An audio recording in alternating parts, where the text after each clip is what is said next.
আসসালামু আলাইকুম। আমি আজকে কথা বলবো বাংলাদেশের সামরিক খাত নিয়ে। আমাদের বর্তমান সেনাপ্রধান কিছুদিন আগে একটা বক্তব্যে বলেছিলেন যে আমাদের যদি পর্যাপ্ত বিমান থাকতো তাহলে হয়তো রোহিঙ্গা সংকট তৈরি হতো না। আমি এই কথার সাথে আরেকটু যোগ করতে চাই, আমাদের যদি পর্যাপ্ত বিমান থাকতো, জঙ্গি বিমান, একই সাথে প্রতিরক্ষা ব্যবস্থা থাকতো, আমার কাছে মনে হয় যে আমরা সীমান্তে যে কিলিংয়ের কথা শুনি না, বর্ডার কিলিং, বাংলাদেশের বিভিন্ন প্রান্তে ভারতের বিএসএফ গুলি করে বাংলাদেশের সাধারণ মানুষ হত্যা করে, এই ঘটনা ঘটতোই না।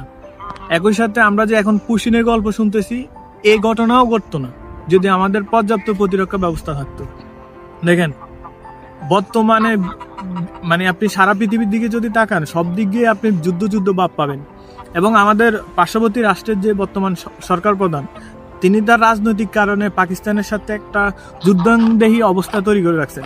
এখন আমাদের হাসিনা পরবর্তী যে বাংলাদেশের সাথেও ভারত চাচ্ছে এরকম একটা পরিস্থিতি তৈরি করতে, যাতে করে তার পশ্চিমবঙ্গ, ত্রিপুরা, আরো কয়েকটা রাজ্যে তারা যাতে বিজেপি যাতে সরকারে থাকে।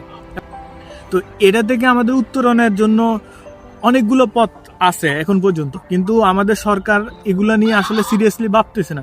কারণ হলো দেখেন, আমরা রাষ্ট্র যদি কখনো কোনো বিপদে পড়ে, বাংলাদেশের যারা রাজনীতিবিদ তারা কখনো বিপদে পড়ে না, তারা দিন শেষে তাদের সেই ভালো জীবনটাই থাকে।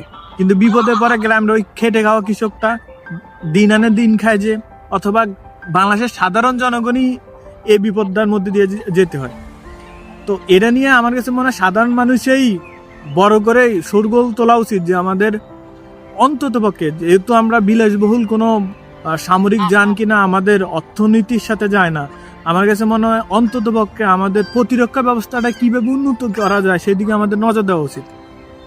দেখেন, আমেরিকার প্যাট্রিয়ট আছে, ইসরায়েলের আয়রন ডোম আছে, কিন্তু মুসলিম বিশ্বের যদি তাকান, তাদের নিজস্ব প্রযুক্তির কোনো প্রতিরক্ষা ব্যবস্থা নাই। তো এটা যদি বাস্তবায়ন কেউ করতে চায়, খুব সহজে সম্ভব। মালয়েশিয়া, পাকিস্তান, তুরস্ক, বাংলাদেশ, এই কয়েকটা রাষ্ট্র যদি একত্র হয়ে যদি কোনো একটা প্রতিরক্ষা ব্যবস্থা তৈরি করার চেষ্টা করে, আমার কাছে মনে হয় শতভাগ সম্ভব। এই জায়গাটায় আমি এটা নিয়ে একটু জানি, সেই জায়গাতেই বলতেছি যে আকাশ প্রতিরক্ষা ব্যবস্থা তৈরি করা, যদি এক একটা রাষ্ট্র এক একটা দিক দেখে, যেমন পাকিস্তান ক্ষেপণাস্ত্রে ভালো, বাংলাদেশে আইটি খাত বাংলাদেশে অনেক আগে আছে, তারপরে মালয়েশিয়াও তার আইটিতে অনেক ভালো, তুরস্ক আইটি এবং প্রতিরক্ষা দুইটাতে ভালো।